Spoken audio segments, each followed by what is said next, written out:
Namaste. As children, some of us might recollect when we were given our first toothbrush, very instinctively, we would have bitten and tried to chew it. And then our mothers would have told us that this is not to be chewed. You have to use it to brush the teeth. And like that, what was natural in us and instinctive, and actually nature's way, was conditioned out of us. Today, we are going to study the way the rishis encouraged us to use this natural instinct, the correct way of cleaning the teeth. The chapter we are going to cover today is chapter 11 in the book Stri Dharma Paddhati, and it is titled Dantadha Vanam. Danta means teeth and dhavanam means to clean. So this is the process of cleaning the teeth. We will be amazed as to how a simple twig will act as a toothbrush, come toothpaste, come mouthwash, come tongue cleaner, and also as dental floss. So many benefits rolled into one simple action.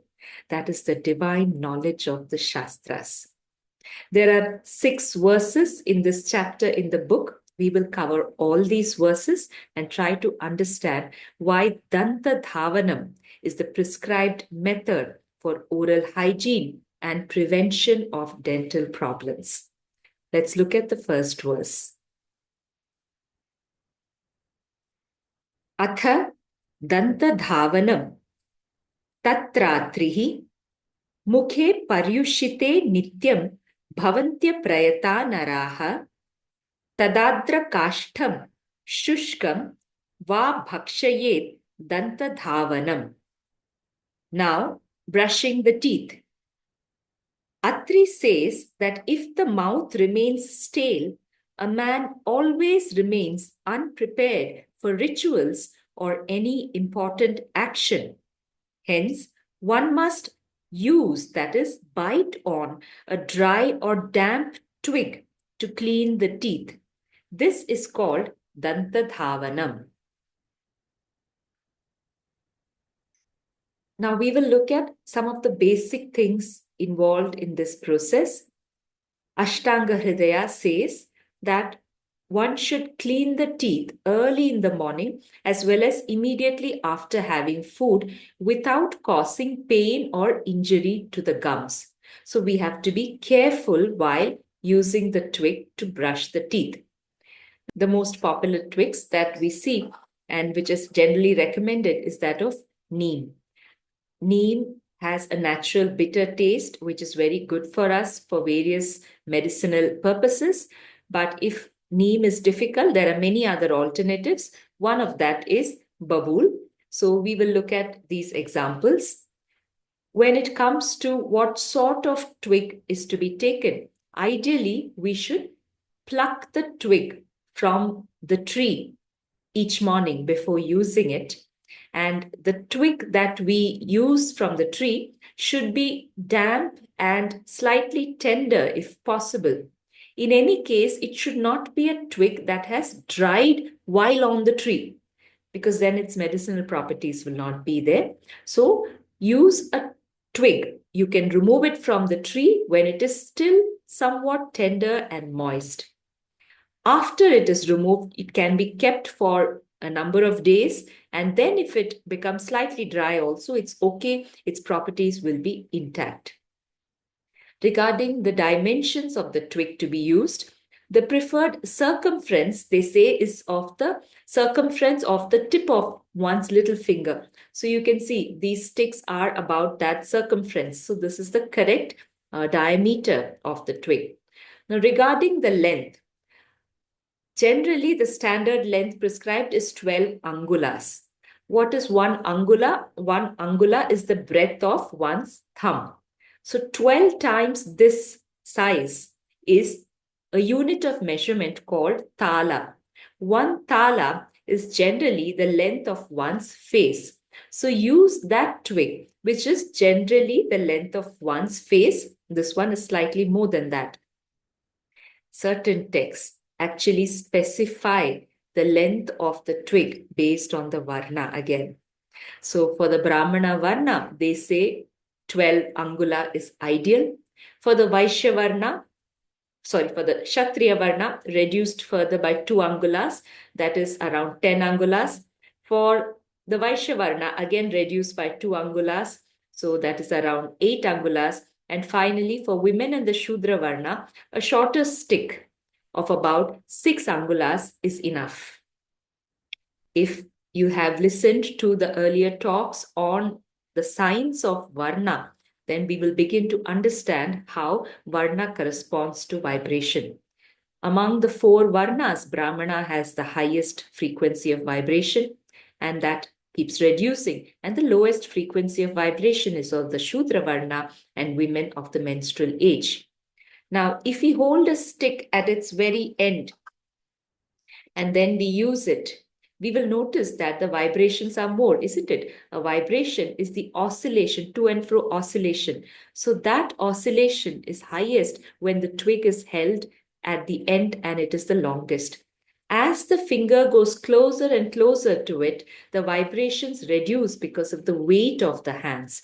So the twig that is used for women and the Shudra Varna will have the lowest oscillations and the lowest vibrations, and therefore is most naturally suited to them. Now, if we are sensitive enough, actually, after properly using this twig, we will experience these vibrations in the mouth and the throat as well. Okay, so this is about the nature of the twig and the size to be used. Why do we use a medicinal twig? The reason is that when we first wake up in the morning and soon after eating food, there is a increase in the kapha dosha in the mouth. Especially, mouth is the seat of the kapha dosha. It is called the kapha sthana. And within the kapha, one subtype called bodhaka kapha becomes very dominant in the mouth at this time. So we need to chew on those sticks which have properties capable of subduing kapha. All types of tastes are classified into 6 rasas in Ayurveda. Of these 6 rasas or 6 tastes, there are 3 types which help to subdue kapha. In addition to kapha, there could also be an aggravation of pitta dosha, especially if the person experiences a lot of bile. So tastes which subdue kapha and pitta are recommended to be used for cleaning the teeth. So these tastes are katu or bitter. Then there is pungent taste or tiktarasa, kashaya and astringent taste. These 3 are generally recommended by all the Ayurveda texts. Rishi Sushruta also says the madhura rasa, that is the sweet taste. This is especially if pitta is high, then madhura rasa will help to subdue the pitta. Of these tastes, there are the ideal medicinal twigs recommended by Sushruta Samhita. And that means for the bitter taste, the katu, the ideal tree is that of the neem, nimba. For the astringent taste, kashaya rasa, the ideal one is khadira. This is Acacia kateshu. For the pungent taste, the ideal one is the karanja. This is the Indian beech tree. In Kannada, we call it the honge mara. And for the sweet taste, the ideal one suggested by Rishi Sushruta is the mahua tree. It is called the madhuka or madhuka longifolia, also known as the butter tree. So these are the ideal suggested ones. Now, how should we chew it? A first timer might tend to chew it very vigorously and make it sort of like a paintbrush, like this.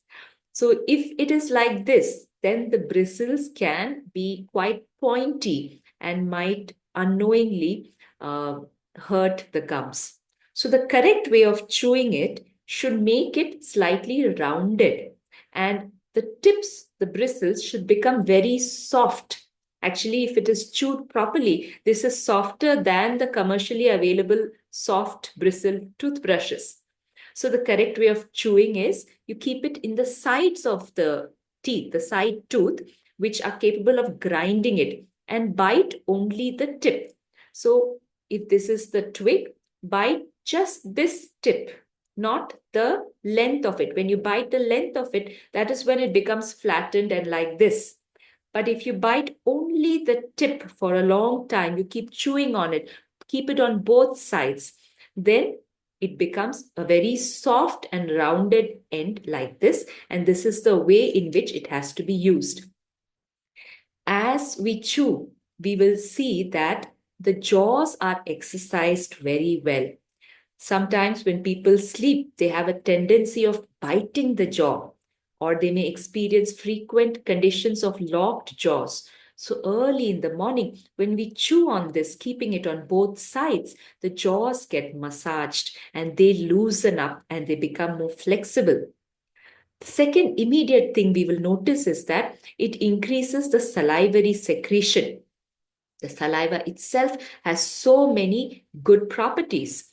In addition to the saliva, the juice of this chewed twig gets mixed. All the twigs recommended by the text have medicinal properties. They have antibacterial, antimicrobial, anti-inflammatory, and anti-cariogenic properties. We have read that it is important to have fluoride in toothpaste, but the medicinal property of these twigs itself have fluoride components in it. And that is why they're capable of preventing dental caries. They're capable of preventing the swelling and bleeding of the gums and other gums related issues. So when the saliva is secreted, so chewing is an essential component of cleaning the teeth. As we chew, the bristle becomes softer and saliva gets mixed with this medicine.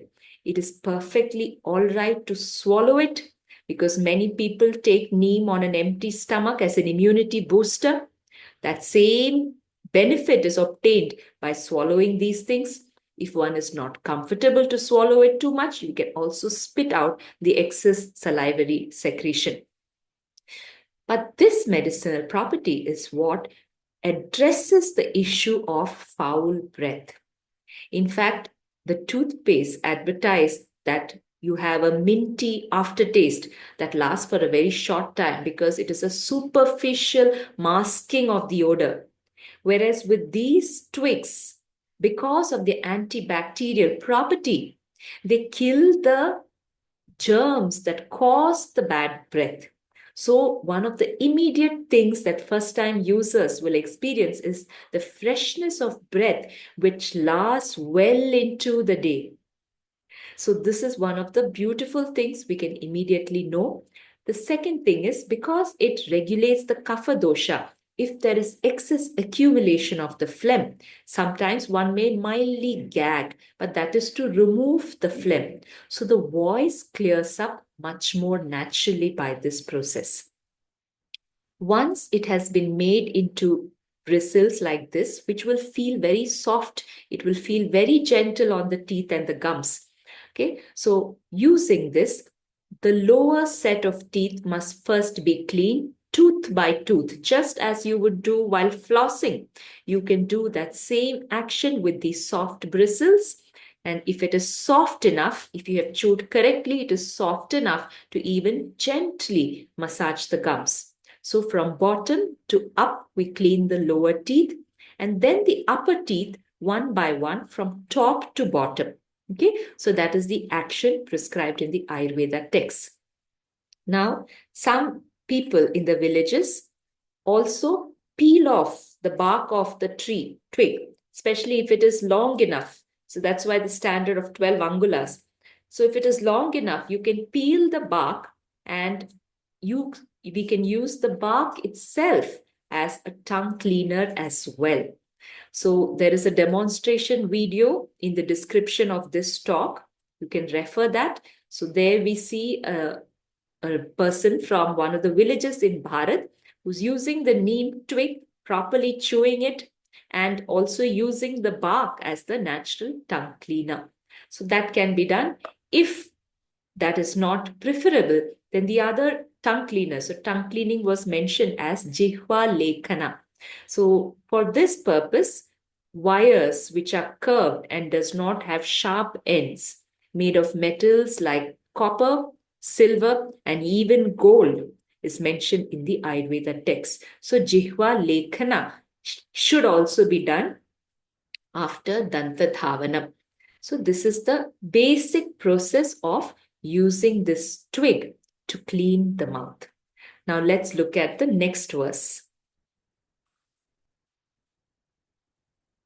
Smrityartha sare angulya dhavaye dantan varjayetu pradeshinim madhyama anamikangushtair dantadartyam bhavatyapi. In Smrityartha Sara, it is given, do not use fingers for brushing, although the middle finger, ring finger, or thumb is seen to be used for brushing. This is again a very, very important verse because some people tend to use the fingers. And in fact, in this verse, they are saying, although it may be seeming as though you can use the fingers, that is not to be done. To drive home the point, there is a verse in Skanda Purana which says that using one's fingers to clean the mouth is equivalent to consuming cow's meat. Because the fingers don't have the ability to neutralize the germs and bacteria. It will only push it around from one end of the mouth to another, and then they get deposited between the nails. And we use the same hands for cooking and cleaning and to consume food. So the hands, the fingers, must never be used to brush the teeth. Even though use of tooth powder is not mentioned in the Stri Dharma, and it is not mandatory, because just chewing on the twig is a complete cleaning in itself. But if one wishes to use tooth powder, the recipes are there in the Ayurveda books. One such recipe from Ashtanga Hridaya is given in our Stri Dharma Paddhati also, and you can use it to make the own toothpaste, tooth powder. As an alternative, the commercially available ones like Vico Vajradanti are also quite nice, and those can also be used. So if one has to use the tooth powder, which is optional, then the tooth powder can be put into a bowl or in the palm of the right hand, and using the left hand, making sure the bristles have been made like this by chewing, we can pick up the necessary amount of tooth powder and then massage the teeth and gums with it. Okay, so do not use the fingers, use the twig itself. This is mentioned in the Ayurveda text also. The same twig, after being chewed, has to be used to pick up the tooth powder. Now, there is a list of which trees can be used and which ones should not be used. This is given in the Vishnu Dharma Sutra, and we have quoted it in the Sri Dharma Paddhati. It can be referred to by those who are interested to know. Just to give a few examples, if you have access to neem, that is the ideal one. You need not go looking for anything else. You can use neem. It has the highest medicinal properties compared to all the others. If you're not having access to the tree, and if you live in urban areas, then you can simply look for it online. It is sold under the name of Datun, D-A-T-U-N. So neem Datun is easily available in India and in many other countries as well. So if not neem, and if one is not comfortable with the bitter taste, the other options are babool. This is the babool twig that we use. Babool is also having very good medicinal properties. Other very easily available tree is mango, at least in Bharat, and also banyan tree. The twigs of banyan tree are used in many parts of Gujarat. We see it being used. So all these options are there. Apart from that, some creepers can also be used. One of the popular creepers in Karnataka is the Amritaballi. This is the neem giloy. So it's a creeper that grows on the neem tree. Many people grow this in their home. So, but the twig size will sometimes be too thin. It has a very pleasant taste and it is excellent for building immunity. So during the pandemic times, many people got into the habit of consuming tablets of neem or amritaballi to boost the immunity.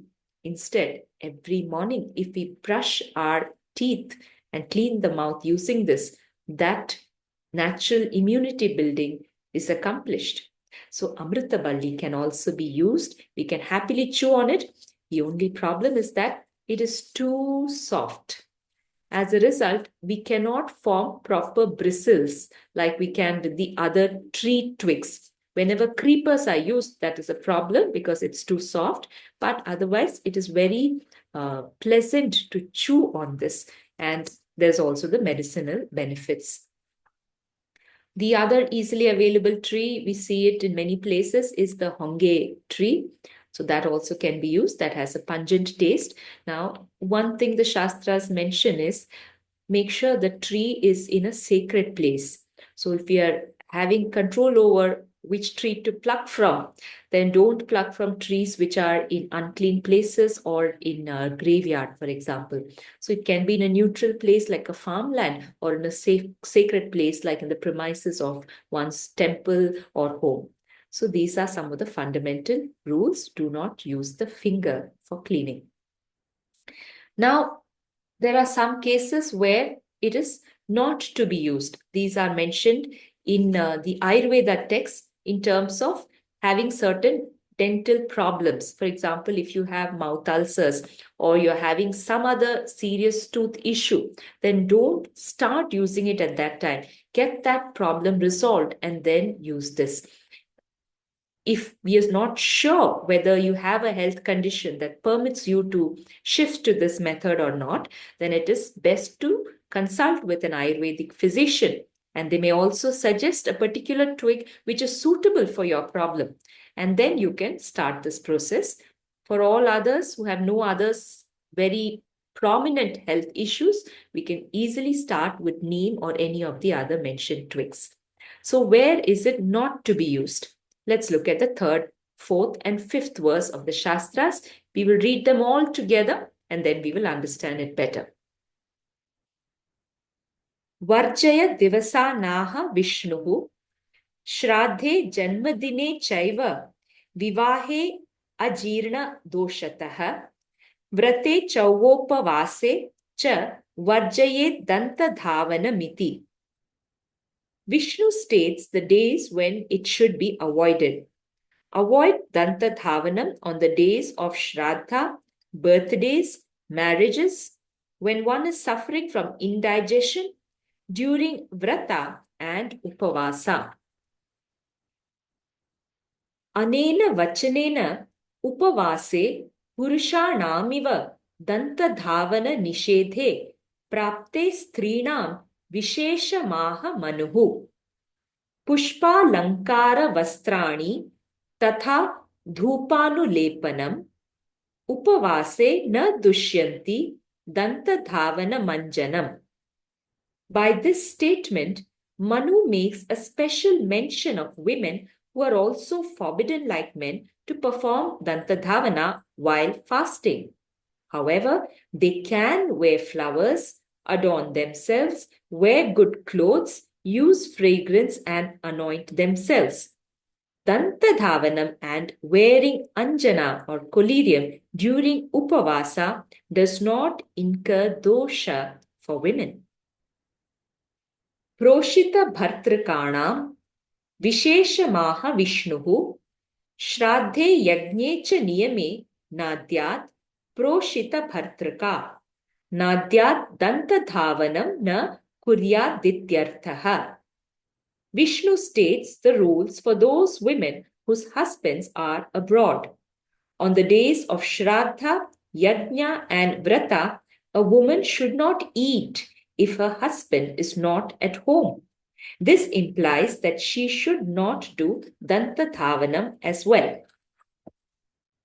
So now Let's try to understand these verses. The first of these 3 verses said that on special days where men have to observe upavasa and perform certain rituals, they should not do dantadhavanam. So, Shraddha, Vivaha, Janmadina, birthday, marriages, these were not times of celebration. These were times when you had to ritually fast and then perform certain puja and rituals. So, during that time, one of the things why Dantadhavanam should not be done is that it naturally induces appetite and hunger because it removes the kapha dosha, it regulates pitta, so there will be the urge to eat food soon after this. So on the days when upavasa has to be done, this could come in the way of the upavasa, making it more difficult to observe fasting. As an alternative for men, the Skanda Purana has suggested that they can rinse and gargle the Kavala and Gandusha methods, and the verses from Skanda Purana can be studied by men to know the alternative way during these days where it is not to be done. When a person is suffering from indigestion also, Dantadhavanam should not be done. Take the necessary medication so that you can come out of the problem and then you can start using Dantadhavanam. Now, for women also, if they are sitting with their husbands, all the same rules apply. But there is an exception stated by Manu. If the husband is physically present with the woman, and since he is the one who's performing the ritual, she need not observe abstainment from Dantadhavanam. So she can do Dantadhavanam even though those rituals are there because the husband is the one performing the action. And by Dantadhavanam and all the other Shringara methods, women remain in their natural vibration. So this helps to stabilize the rituals as well because the husband and wife are linked together. During the rituals, the husband's prana goes up. The women, by staying in the lower vibrationary state in a healthy way, helps to balance the husband's prana as well. So, if the husband is physically present, even though these rules are there for women as well, she can do Dantadhavanam. However, if the husband is not in station and then a shraddha or some yajna has to be performed, then a priest is appointed, a ritvik. He is the one who performs it. But the woman has to preside over the rituals for it to be effective. This is explained in great detail in the chapter on Agni Kriya. We will know why when we come to it. But for now, if the scenario is such that the husband is not physically present, in his place there is a priest, and the woman is presiding over the rituals, representing her husband and her, then she should do the full upavasa and not do Dantadhavanam. Because her vibration has to be maintained in a slightly higher way because the husband is absent. In that case alone, she should not do Dantadhavanam. Otherwise, women can do Dantadhavanam. Regarding Upavasa, though it is not mentioned in this chapter in the Stri Dharma Paddhati, we have added a few additional verses from Parashara Smriti and Manu Smriti because it is very important for women to know it. Women should never do a 24-hour full Upavasa without consuming food at all. That is not prescribed by the Shastras because they say it will attract a lot of inauspiciousness. The body will quickly go into oxidative stress because we are as it is of a lower frequency of vibration. So for women, even traditionally, we see that during Karwa Chauth, they have something which slowly releases sugar and glucose. That is the rice pudding or kheer, and it is had before sunrise. So 24 hours upavasa should not be done by women. Something should be had before sunrise.